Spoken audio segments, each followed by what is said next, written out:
청취자 시청자 여러분 안녕하십니까, 조PD입니다. 기체 일양만강하옵시고 간에 두루 편하신지요. 야, 이런 말 정말 오래간만에 써보네요, 그죠?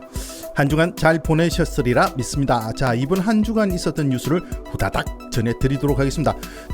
영상이 길어지니 보시는 분들이 상대적으로 줄어들더라고요. 그래서 후다닥 진행합니다.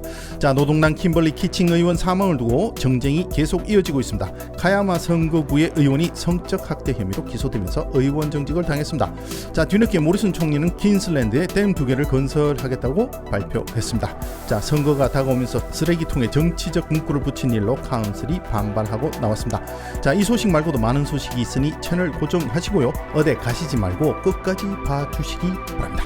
좋아요, 구독 정말 잊지 마시고 한 번만 눌러주이소. 네.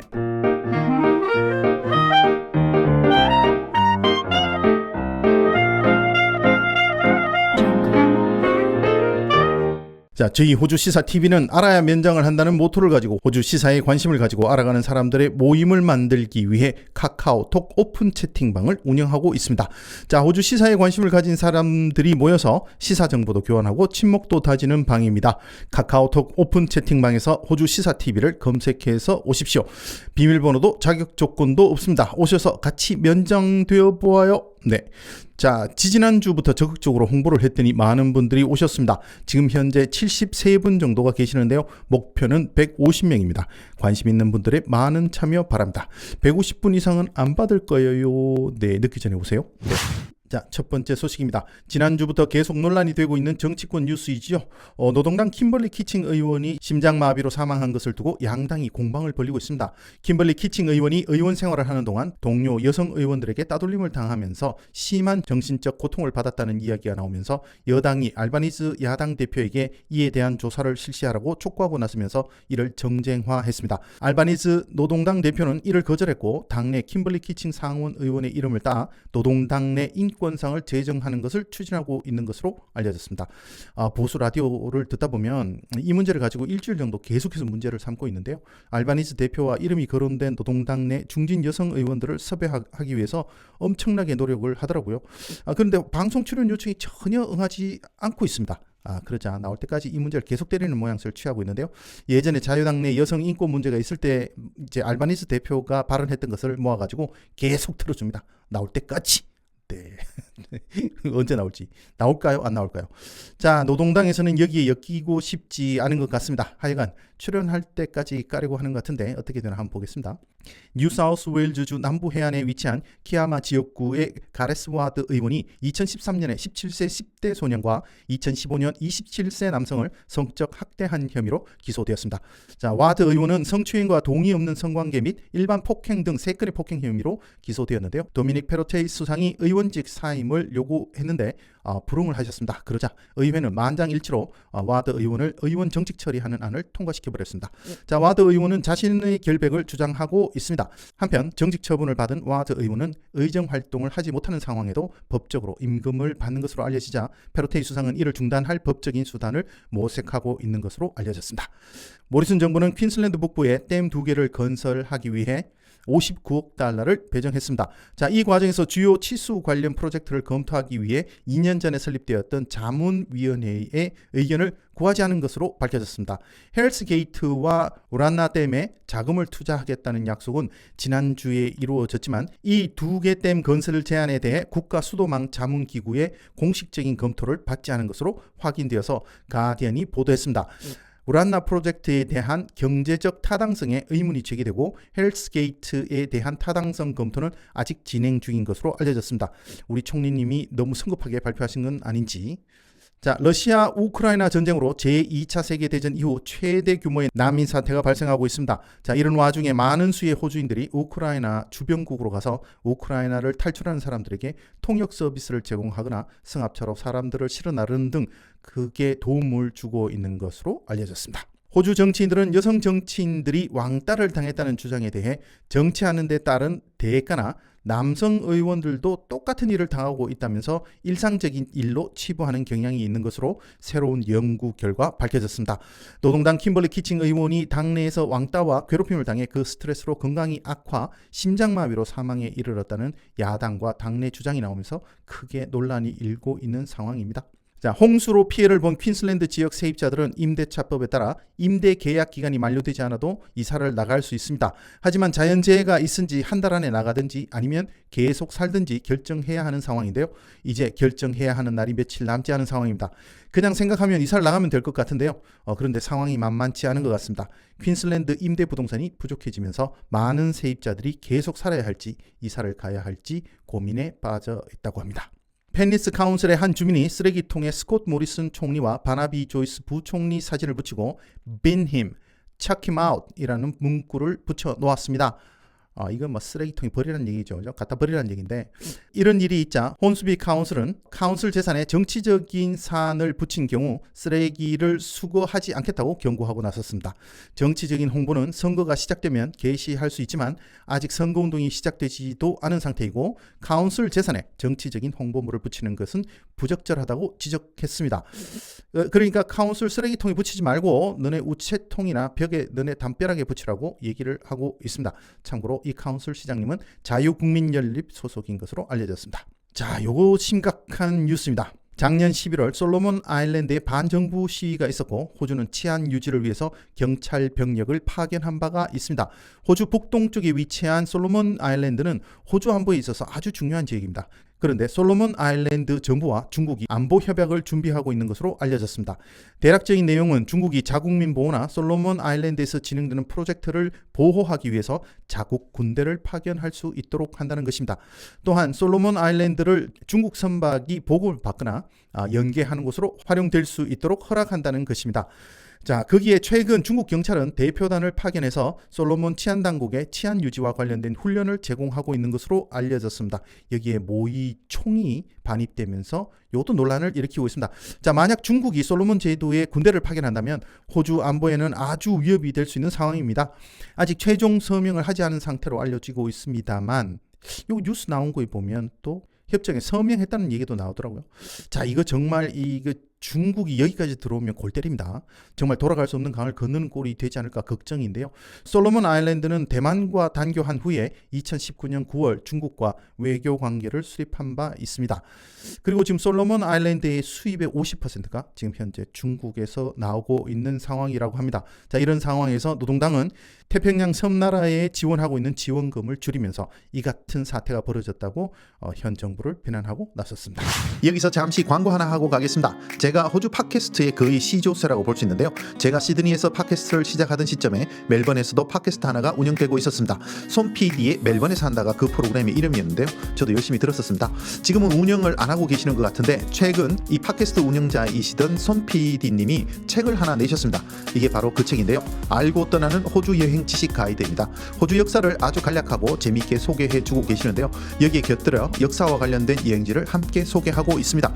저도 호주 역사를 한번 공부해보겠다고 책을 하나 샀는데 진도가 잘 나가지 않더라고요. 그런데 이 책은 아주 재밌게 쑥쑥 잘 읽혀집니다. 한글로 쓰여져 있거든요. 한글로 읽는 호주 역사, 이 책 한 권이면 호주에 대해서 아는 척 하실 수 있습니다. 지금 예스24, 알라딘, 11번가, 교보문고 등 주요 서점에서 종이책과 전자책으로 구매하실 수 있습니다. 자, 여러분들의 많은 관심 바랍니다. 최근 유나이티드 오스트레일리아 파티의 총선 후보였던 사람이 소위 자유의 정당이라고 불리는 정당의 운영이 공산당처럼 운영되고 있다고 폭로했습니다. 이 클라이브 파머가 운영하는 당이지요. 맨날 이 백신 접종 반대하고 뭐 이런 당이 있습니다. 휘틀럼 선거구의 UAP 후보였던 벤 필드 씨는 2월 22일 미디어와 사전 녹음 인터뷰를 진행했다는 이유로 후보에서 제외되었다고 주장했습니다. 인터뷰는 방송이 되지 않았고 인터뷰 후 당으로부터 미디어 인터뷰를 허락받지 않았다고 통보받았다고 합니다.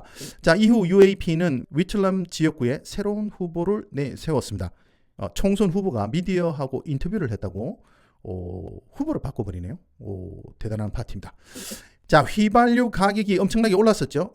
요즘 좀 주춤한 것 같긴 한데요. 어쨌든 휘발유 가격이 오르면서 주유소에서 기름을 넣고 돈을 내지 않고 도망가거나 농장에서 기름을 훔치는 일들이 시골 지역에서 벌어지고 있다고 합니다.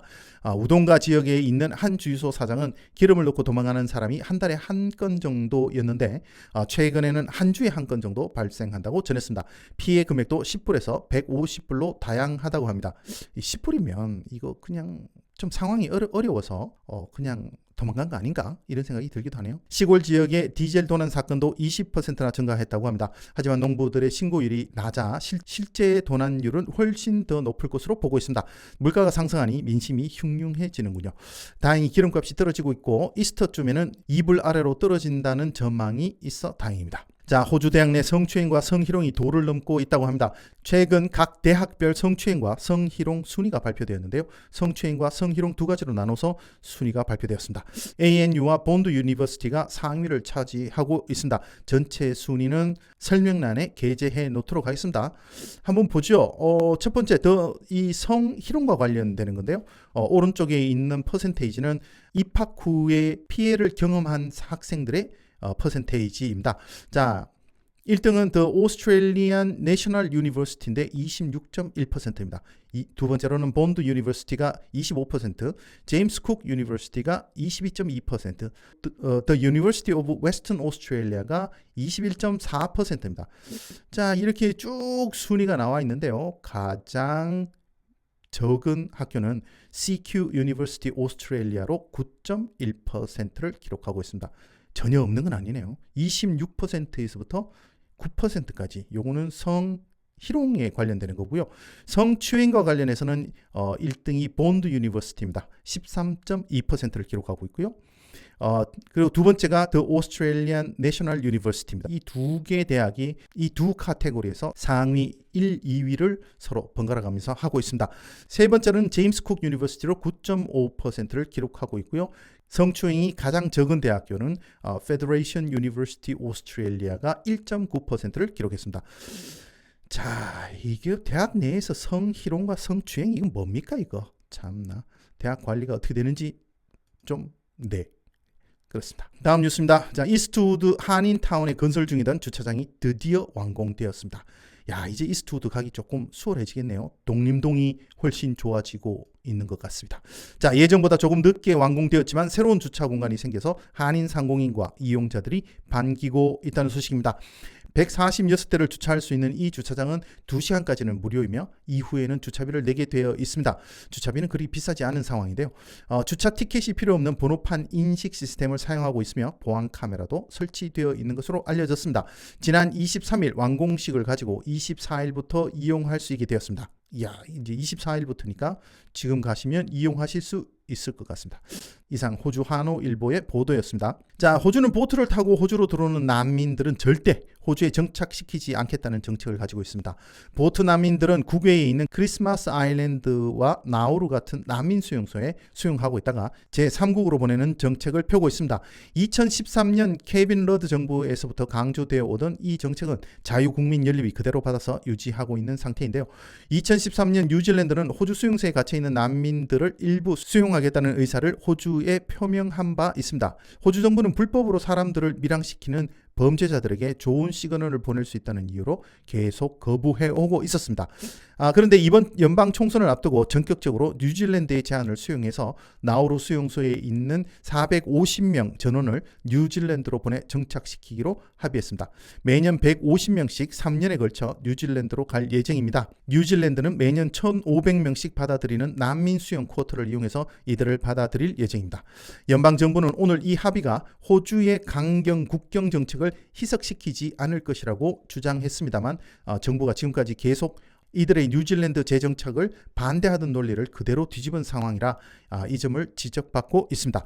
노동당은 이런 결정을 환영하면서도 이너시티 지역의 진보적인 무소속 후보로부터 자유당 의석을 보호하기 위해 취한 조치라고 이번 조치를 폄하했습니다. 자, 다른 한편으로는 그동안 해외에 있는 난민을 수용하기 위해서 엄청난 예산을 쓰고 있었는데 이게 부담이 된 것 아니냐는 의견도 있습니다. 퍼스의 크라운 카지노가 돈 세탁 이외에도 여러 가지 사안에 문제를 일으켜 라이센스를 취소해야 한다, 말아야 한다 논란이 있었습니다. 자, 해서 퍼스 카지노 로얄 커미션이 있었고 최종 보고서가 나왔습니다. 로얄 커미션 최종 보고서에는 크라운 리조트가 카지노의 돈 세탁을 지원했고 의심스러운 자금 거래를 모니터하는 체계를 갖추지 못했고 도박과 관련된 피해를 최소화하지 못했다고 결론 지으면서 크라운 카지노가 주 내에서 카지노를 운영하는 것은 부적절하다는 결론을 내렸습니다. 그럼에도 불구하고 면허를 취소하는 대신 크라운 측에 2년의 시간을 주고 모든 문제를 독립 감시하에서 바로 잡을 것을 요구했습니다. 이 조건부 재승인 같은 건가요? 뭐 잘못했으면 그냥 자르지 무슨 또 2년을 주나요? 아무튼 대마불사는 전 세계 공통 법칙인 것 같습니다. 자, 지난 23일 타스마니아에서 4세 여아가 실종되는 사건이 있었습니다.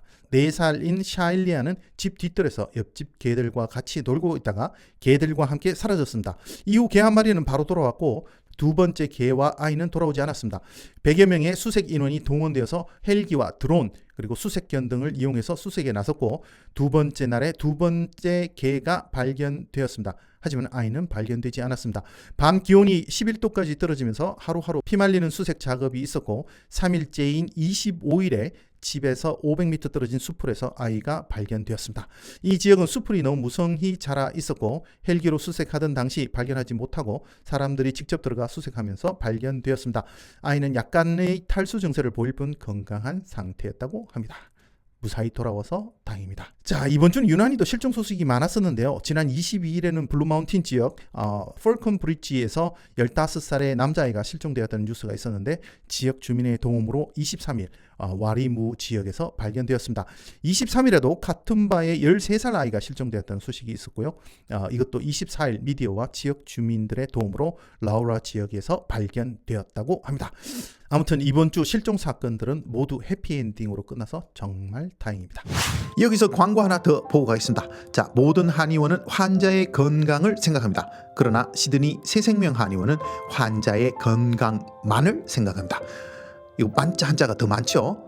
한 글자가 더 많은 한의원, 시드니 새생명 한의원입니다. 저희 호주 시사TV 유튜브가 여기까지 올 수 있도록 함께 해주신 유병욱 원장님이 운영하시는 한의원입니다. 블랙타운과 스트라스필드에서 진료하고 계시는데요. 예약 문의는 0403-332-9765로 하시기 바랍니다. 진료는 의사에게, 한방진료는 유병욱 원장님에게 하시기 바랍니다. 5월로 예상되는 연방선거에 앞서서 사우스 오스트레일리아의 주선거가 지난주 토요일에 있었습니다. 선거 결과는 노동당이 승리해서 정권 교체가 이루어졌습니다. 자세한 내용을 한번 살펴보도록 하겠습니다. 사우스 오스트레일리아 주의회 구성을 한번 살펴보죠. 하원은 47명, 상원은 22명으로 구성되어 있는데요. 하원은 매년 4년마다 전체 인원을 다시 선출하고요. 상원은 22명 중에 11명을 매 4년마다 다시 뽑습니다. 그러니까 하원 임기는 4년, 상원 의원의 임기는 8년이 되는 셈입니다. 주상원은 Legislative Council, Upper House, House of Review라고 불리고요. 하원은 Legislative Assembly 또는 The Lower House라고 불립니다. 자, 선거 결과를 보면 하원은 자유국민연립이 16석, 노동당이 27석, 기타 4석으로 노동당이 압도적으로 승리했습니다. 상원은 노동당, 자유국민연립 모두 4석, 녹색당이 1석을 가져갔고 2석이 아직 결정되지 않았습니다. 호주는 선호 투표제를 하고 있기 때문에 개표하는 데 엄청난 시간이 걸립니다. 하원의 경우도 오늘 3월 26일 현재 87.9%의 개표를 보이고 있습니다. 지금 일주일이나 지난 상황인데요. 상원의 개표는 더욱 오래 걸려 상황에 따라 한 달이 걸리는 경우도 있다고 합니다. 아무튼 하원에서는 노동당이 압승을 했습니다. 한편 선거에 패배한 스티브 마샬 전 수상은 사우스 오스트레일리아 자유당 대표에서 물러났습니다. 그런데 이번 압승을 이끈 노동당의 대표이자 신임 주 수상이 주목을 받고 있는데요. 47대 신임 수상 피터 말리나우스카스는 누구인지 간략하게 한번 알아보도록 하겠습니다. 80년생인 신임 수상은 올해로 나이가 42세가 됩니다. 뉴사우스웨일즈주 페로테이 수상이 82년생으로 올해 39살이죠.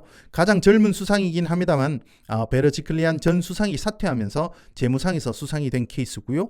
말리나우스카스 수상은 사우스 오스트레일리아 노동당을 이끌고 선거에서 이긴 케이스로 자기 힘으로 수상이 된 가장 젊은 수상으로 기록되고 있습니다. 사우스 오스트레일리아주 Shop Distributive and Allied Employee Association이라는 SDA의 사무총장을 역임했고 2015년 말 국회의원에 당선 정계에 들어옵니다. 2018년 노동당 대표직을 맡으면서 고속으로 당 대표가 됩니다. 20대 노조위원장, 노동당 내에서 주수상감, 차기 총리감으로 평가되는 인물이었습니다.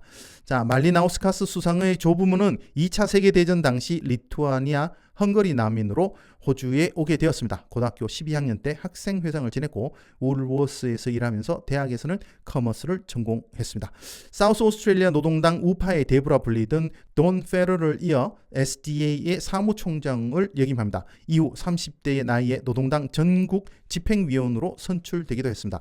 2015년 주 상원에 당선되면서 빠르게 내각에 진출했습니다. 이후 주 총선에서 노동당 텃밭에서 안정적으로 당선돼 당대표에 목표에 한 발 다가섭니다.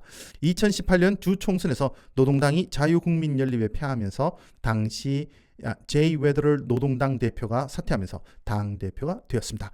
하여간 젊은 나이에 대단한 것 같습니다. 앞으로 정치 행보가 궁금해지는데요. 차기 노동당 연방 총리감이라고 하니 한번 지켜봐야 할 것 같습니다. 금요일에 정부는 1억 3,900만 달러의 의료 지원 패키지를 발표할 예정이었습니다. 발표하셨겠죠? 지금 이 기사가 금요일 기사니까.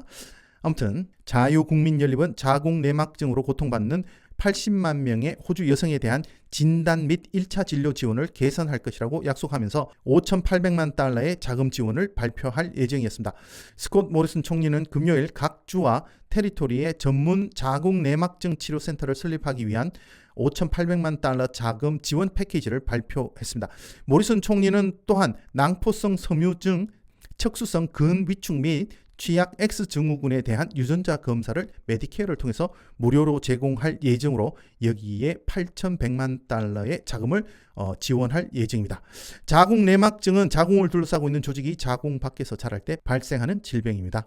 패키지에서 가장 큰 부분을 차지하고 있는 것은 2,500만 달러를 투입해서 중증 자궁 내막증과 다른 질병을 가져서 임신에 영향을 받고 있는 여성이 메디케어를 통해서 MRI 검사를 무료로 받을 수 있도록 지원하는 것이고 1,600만 달러는 여성 건강 및 통증 관리를 전문으로 하는 GP와 클리닉을 설립하는 데 할당된다고 합니다. 유학생들의 호주에 대한 인식을 조사한 새로운 연구 결과가 발표되었습니다. 자, 2년간 국경을 폐쇄한 결과 유학생들 사이에서 호주의 명성이 크게 손상되었고 주요 경쟁 국가에 비해 교육의 질과 가성비가 떨어지는 것으로 인식하고 있다는 결과가 나왔습니다. 굉장히 안 좋은 결과네요. 캐나다가 조사자 4명 중 1명이 선호하는 국가로 자리매김했습니다. 호주는 졸업 후 취업할 수 있는 비자와 학생 복지에서는 높은 순위를 기록했지만 교육의 질, 비용 대비 가치, 의미 있는 일자리를 찾을 가능성 면에서 모두 낮은 평가를 받았습니다. 자, 유학생들이 선호하는 국가로는 캐나다가 25%로 1위, 미국은 20%, 2위, 영국과 호주가 19%로 3위를 차지했는데요. 3위면 상당히 높은 거 아닌가요? 어쨌든 현재 호주는 중국과 관계가 점점 악화되면서 인도 유학생들에게 기대를 거는 듯 보이는데요. 불행하게도 인도 유학생 10명 중 1명만이 1순위로 호주를 선택했다고 합니다. 인도 유학생들에게는 호주가 선호도 4위를 차지했습니다. 중국 유학생들의 경우도 21%가 영국이나 미국을 첫 목적지로 선택했고 18%는 그냥 중국에서 공부하겠다고 하고 10%만이 호주를 선택했습니다. 호주 통계청 데이터에 따르면 지난 1월 19,760명의 유학생들이 가까스로 호주로 돌아오는 비행기를 잡아 들어올 수 있었습니다. 자, 이들 대부분은 인도 유학생들이었습니다. 2월에는 2배 수의 유학생들이 입국을 했습니다.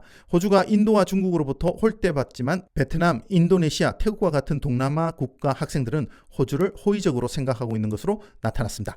정부는 유학생들을 좀 더 유치하기 위해 지난 21년 12월에 정부는 석박사 졸업생에게 졸업 후 기존 2년간 호주에 체류할 수 있도록 한 것을 3년으로 늘린다는 발표를 한 바가 있는데요. 호주 이외 다른 국가를 1순위로 선택한 유학생들에게 이 정책으로 자신들의 선택을 재고할 의향이 있냐고 질문했는데 78%의 학생들이 아니라고 대답했습니다. 중국과의 관계는 날로 악화되고 있는 사이에 인도를 중국 대안으로 고려하고 있는 정부에게는 좀 깝깝한 상황인 것 같습니다. 유학생을 준비하는 인도 학생의 10% 정도만이 호주를 유학지로 고려하고 있다니 그죠? 깝깝할 것 같습니다. 자, 연구 결과를 보면 동남아 쪽으로 눈을 돌려야 할 것 같습니다. 자, 이렇게 해서 후다닥 이번 주에 있었던 뉴스들을 한번 정리해 드렸습니다. 지금까지 저는 호주 시사TV의 조 PD였고요. 다음 시간에 다시 뵙도록 하겠습니다. 좋아요 좀 눌러주세요.